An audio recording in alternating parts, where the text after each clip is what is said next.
cette magnifique cité orientale se perd dans la nuit des temps. Mais, dès le VIe siècle, elle était déjà considérée comme la première ville du Yémen.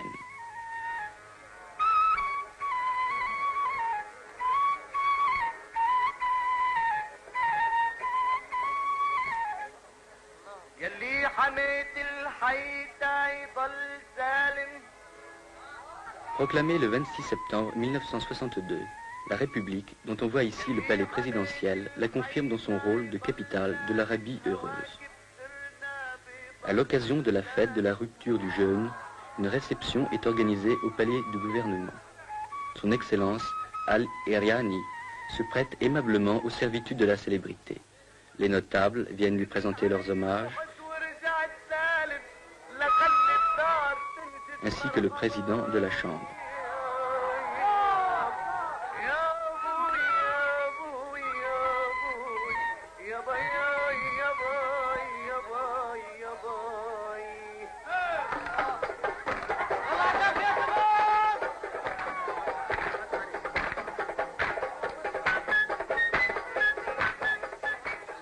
Le matin de cette journée de fête, les fidèles se sont rendus aux différentes mosquées de la ville, particulièrement à Mashhad, lieu de prière en plein air.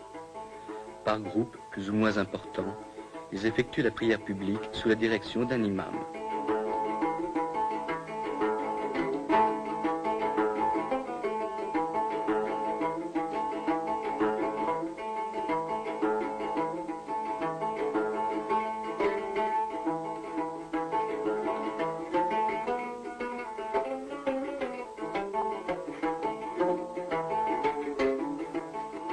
Pour cet ultime voyage, une déambulation dans la partie moderne de la ville est de rigueur.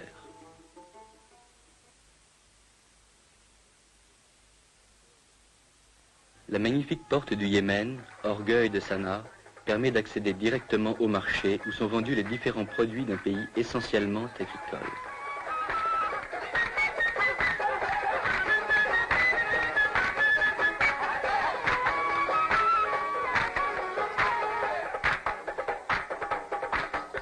Toujours dissimulée au regard, la femme est parfois drapée de noir.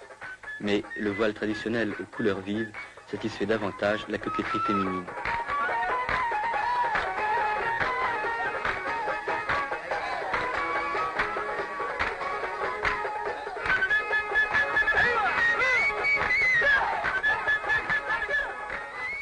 L'artisan yéménite travaille selon des méthodes ancestrales mais efficaces. Ces plats sont taillés d'une seule pièce dans la pierre tendre.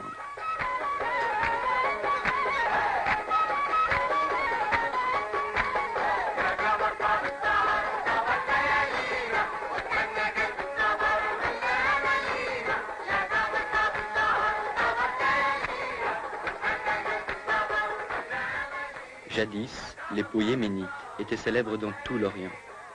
Trempée dans différentes cuves, la peau est lavée, nettoyée, tannée, illustrée. Ces différentes opérations sont effectuées en plein air, tant l'odeur qui se dégage des bains est suffocante.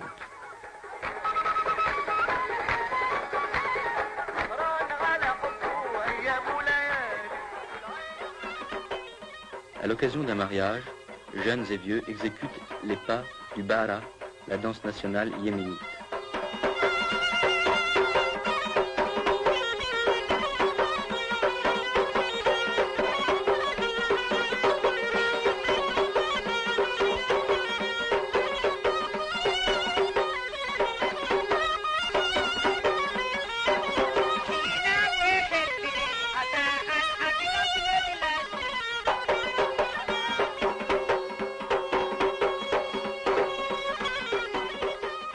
Étrange alliance de l'art et du sacré, les danseurs exécutent leurs pas à l'ombre du tombeau d'un ingénieur chinois décédé au service du Yémen.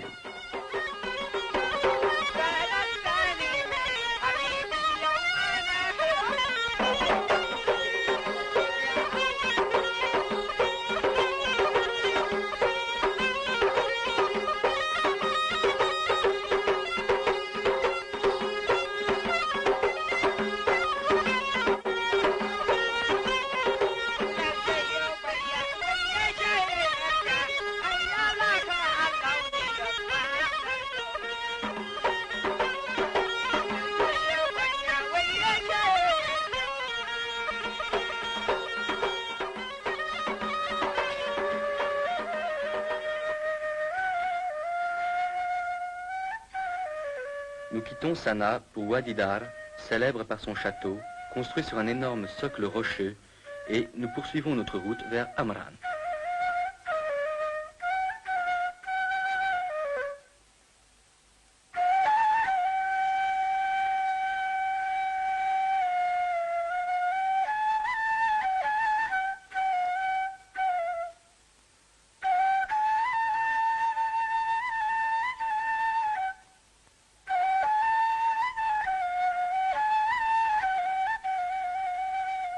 Amran, gros bourg fortifié, garde encore ses anciens remparts en terre séchée.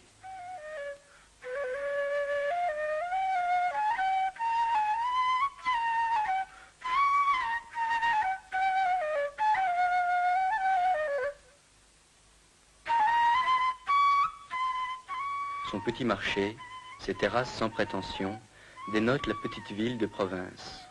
Fidèles aux traditions, ses habitants organisent en notre honneur un véritable festival de danse folklorique.